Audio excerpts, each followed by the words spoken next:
Karena ada yang tertarik sama alur drakor ini, kita lanjutin lagi ya. Ini episode 4-nya. Karena sudah merasa tidak nyaman, akhirnya Jongwoo segera pamit kepada dokter gigi dengan alasan mau istirahat karena besok bekerja. Sedangkan si dokter melanjutkan makan dengan si ibu kos. Pada malam itu, si kembar mengendarai mobil namun dihentikan oleh si Polwan. Si Polwan mengamati kursi belakang yang memperhatikan tangan si kembar mengenakan jam yang sama persis dengan jam tangan yang dipakai Kumail. Pada saat pengecekan dilakukan, si kembar menyangka bahwa si Polwan ini bekerja sendiri dan dia mulai memikirkan untuk membunuhnya. Namun, segera dia menyadari bahwa ada polisi lain di dalam mobil. Jongwoo terbangun dari mimpi buruknya. Dia bermimpi kalau teman militernya memakan daging dan menawarkan kepadanya. Ternyata teman itu adalah si dokter gigi. Saat Jongwoo terbangun, si dokter gigi sudah memperhatikannya di balik lubang kecil yang ada di kamarnya. Ih, ngeri banget kan? Ketika Jongwoo mau berangkat kerja, namun seperti biasa dia dikejutkan oleh si pria kacamata mesum. Namun kali ini si pria kacamata mesum ini mengatakan akan membunuh Jongwoo dan lalu dia masuk ke dalam kamarnya. Tetapi Jongwoo tidak mau meladeninya karena dia tidak mau sama sepertinya. Lalu pada saat Jongwoo keluar dari kosan, dia menguping pembicaraan Polwan dengan ibu kos. Polwan menanyakan mantan penghuni 303 yang menghilang, tetapi jawaban ibu kos berbeda. Dan Jongwoo mulai merasa curiga karena sebelumnya ibu kos mengatakan kepada dirinya mantan penghuni 303 itu telah dibunuh diri, bukan hilang. Ketika Jongwoo berangkat kerja, dia diberikan tumpangan dari si Polwan. Selama perjalanan, Jongwoo mengatakan ada penghuni lagi yang hilang dan menceritakan bahwa semalam ada detektif datang dan dia memberikan kartu namanya. Lalu Polwan meminta kartu nama detektif tersebut, namun Jongwoo meninggalkannya di kantor dan dia berjanji akan memberikan kepadanya nanti. Di kantor, Ji-eun, pacara Jongwoo, datang bersama dengan Pak CEO yaitu Pak Shin dan memperkenalkan kepada karyawan lain bahwa Ji-eun ini adalah kekasih Jongwoo. Jongwoo terkejut, segera meminta izin kepada Pak CEO untuk berbicara dengan Ji-eun di luar.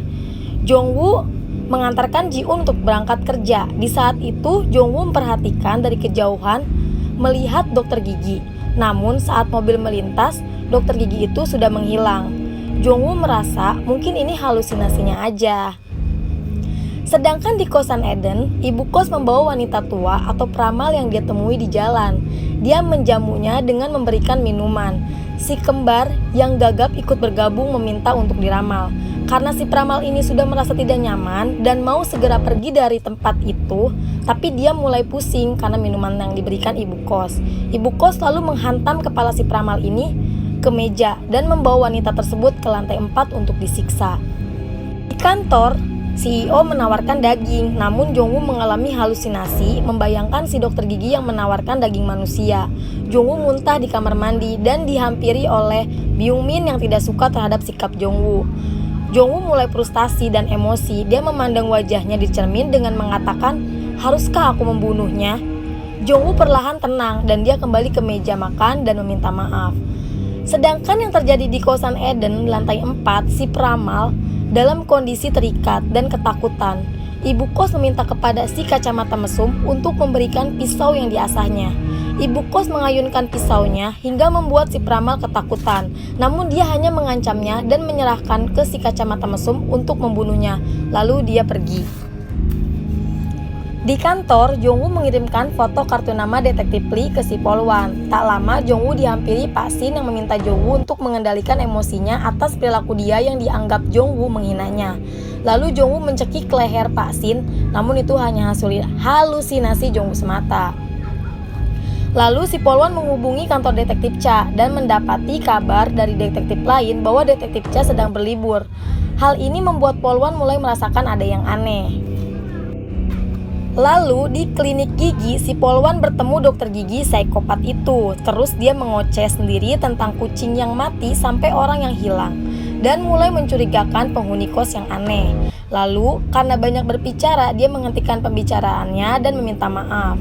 Si dokter gigi yang selama ini termasuk komplotan mereka langsung ingin membunuh si Polwan.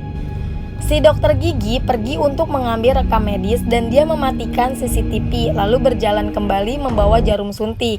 Namun saat itu si Polwan sedang menerima telepon dari temannya. Mendengar hal itu, si dokter berhenti sejenak menyembunyikan suntikannya. Si Polwan lalu minta izin kepadanya untuk pergi. Saat Ji-eun sedang makan bersama dengan teman-temannya, dia menerima panggilan telepon dari Jong-woo. Ji-eun menerimanya dan berbicara di luar, namun dia memperhatikan dari luar jendela bahwa manajer dan rekannya yang lain seakan membicarakannya. Ketika Jong-woo tiba di kosan Eden, ibu kos menawarkan minuman dan Jong-woo meminumnya. Jong-woo lalu pergi ke kamarnya. Di dapur, ibu kos sedang memotong daging. Lalu, dokter gigi datang mengambil minuman dan menanyakan kondisi Jong-woo. Ibu kos mengatakannya, obatnya mulai berpengaruh dan berpikir kalau malam ini si dokter gigi akan membunuh Jong-woo. Dokter gigi yang menghampiri ibu kos terkait wanita atau si peramal di lantai 4 yang disiksanya, si ibu kos khawatir kalau dirinya ini gegabah dan akan dibunuh juga seperti nasib si mata belok yang gegabah membunuh detektif Cha di episode sebelumnya. Kemudian si dokter gigi menghampiri dan memegang pundak ibu kos dan berkata, "Tentu tidak karena kamu istimewa." Jong-woo yang mengalami pusing dan mulai berhalusinasi karena minuman yang diberikan ibu kos, Jong-woo mendengar bisikan, bunuh dia." Di koridor, si kembar dan si kacamata mesum memegang senjata masing-masing yang bersiap untuk membunuh Jong-woo. Sementara si dokter gigi mengintip di lubang kecil mengintai Jong-woo yang jatuh pingsan di tempat tidurnya dan si dokter tertawa yang sangat menakutkan. Film pun berakhir di sini.